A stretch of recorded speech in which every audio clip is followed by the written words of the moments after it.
বাগান সবাইকে সবাইকে স্বাগতম আমার চ্যানেল মোহনবাগান পাগলা বিক্রমে।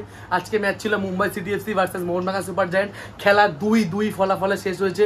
প্রথমার্ধে জিমির গোলে এবং দিমির গোলে এগিয়ে যায় মোহনবাগান সুপার জায়ান্ট এবং দ্বিতীয়ার্ধে মুম্বাই 2টি গোল শোধ করে দেয়।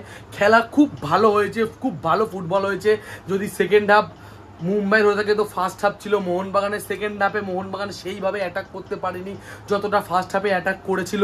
তাছাড়া মুম্বাইয়ের বিক্রম প্রতাপ সিং লাল কার্ড খেয়ে বেরিয়ে যায় সুভাশিসের সাথে ট্যাকেলে। সুভাশিসকে একটা বাজে ট্যাকেল করে লাল কার্ড হয়ে যায় তোমার বিক্রম প্রতাপ সিং এর। তো এই ছিল মোটামুটি আজকের ম্যাচ সামারি। যাই হোক, মোহনবাগান 53 পয়েন্টে চলে গেল। অলরেডি মোহনবাগান 52 পয়েন্ট পেয়ে শিল্ড চ্যাম্পিয়ন আমরা হয়ে গেছি। সামনে লক্ষ্য এখন কাপ জয়। আর বাকি 8 তারিখে গোয়া ম্যাচ, 8 তারিখে আমাদের শিল্ড দেবে।